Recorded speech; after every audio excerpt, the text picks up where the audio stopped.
Hello and welcome to this slightly left field piece of content because it's based on a children's story, but I think that it's a really interesting one. It came to me on my run this morning when I was thinking about where I wanted to go next in my business. And one of the things that I'm reading a lot with my kids at the moment, more so my daughter who's nearly 2, is The Hungry Caterpillar.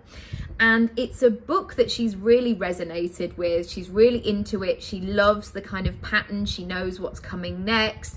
And it's a really great, solid, the publishers don't need to know this. They've sold it worldwide millions of times over, I'm sure.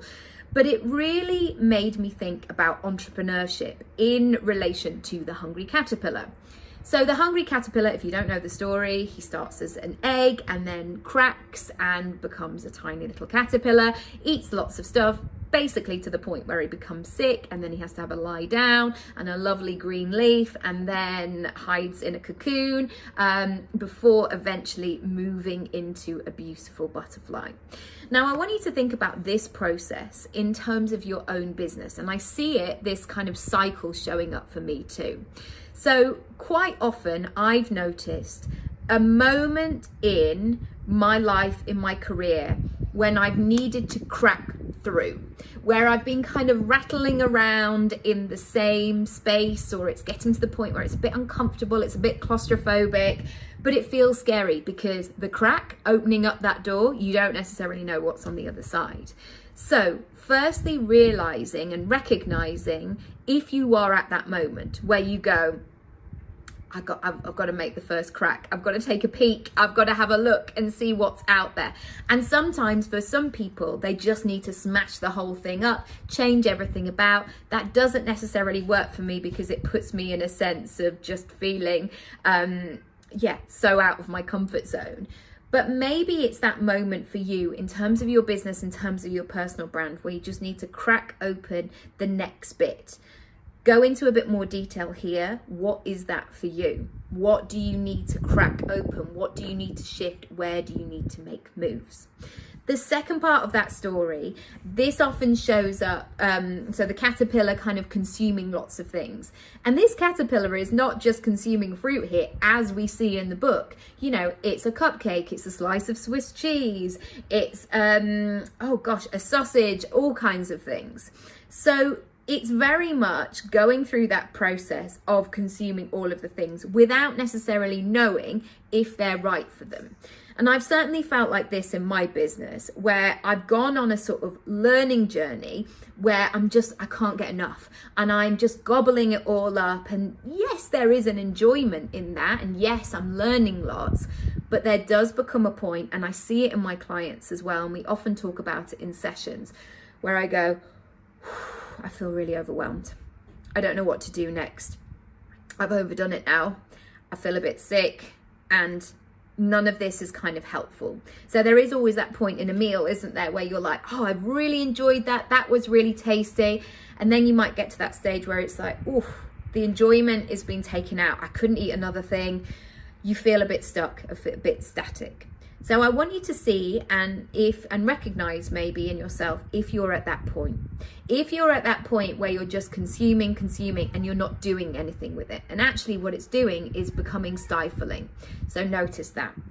Also notice if you need to have a lie down. That point where you have to go inside your cocoon, where you have to really reflect. And I do this all the time, where I go, especially if I know that I'm on the verge of the butterfly moment, I know that I have to go inside. I have to turn off notifications. I have to get really quiet. I have to rest. I have to feel like I can process and digest everything that I've learned and get small to get big.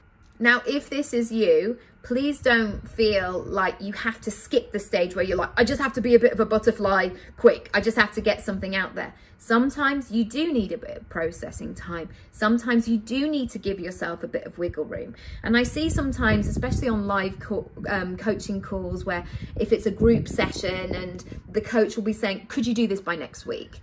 And the person might be going, I mean, I could, but it would mean me not really going to bed. And the coach might be going, great, okay, fantastic, get it out there. The smallest viable product, do it. And my argument is like, what do you need? What is the process that you need to do in order to have that first flight? So there's that moment especially where you need to get quiet before you emerge. But also with the butterfly moment, with the final reveal, with the launch, or when the money comes in, or when you do the gig, I want to give yourself that time to actually enjoy the process of being that butterfly, of feeling like you can explore and you're free and you're just in the moment of color and summer and all of those things. Because the temptation so often, by the time you've got to that flight moment where you're the butterfly, is to go, right, I better go back in another egg now and do something else. I've got to crack something else open. Like, I can't let myself enjoy this moment.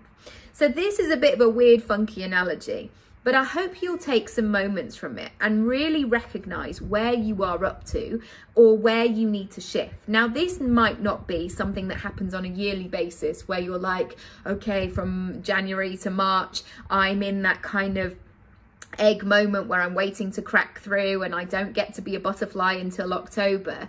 This might work in terms of your week. You might be at different stages in different projects, for example, and in different areas of your life. So if you're in, there might be parts of your business, for example, which just constantly live in butterfly state, where you're just like, this is great, I can fly, I know it works, I'm just enjoying the process. But there might be something else where you're just going, it's just, what is this thing? I've got to make some moves. I've got to figure out how this is going to look. So just pay attention, essentially. Just have a look and see what's going on, and then get the support, get the things in place that you need to support you. And that might not necessarily be a coach. I might be able to help you, but equally it might be somebody, it might be like a meal delivery service where you're like, I've got loads of things trying to hatch at the moment, but I know that in order to be in my butterfly state of feeling really good, I need to eat some really good things. So it could be so many different things, but I hope that has been useful for you. Just to summarize, it's about that hatching moment. It's about then noticing where you're consuming, and you get to that really tricksy moment where you're enjoying it, but now you know you need to do something, and then going back into the cocoon and then coming out as that beautiful butterfly. But I tell you what, also, and this is something that book doesn't always say, all of the stages are beautiful. It's not just a case where you have to wait until the end point. Sometimes those moments where you're in an incubator, or you're hiding away, or you're taking care of things, you can gain so much from that as well. So I hope that has been useful. As always, I would love to hear all your thoughts. Subscribe, rate, review, all of that good stuff. And I will see you in the next episode. Bye.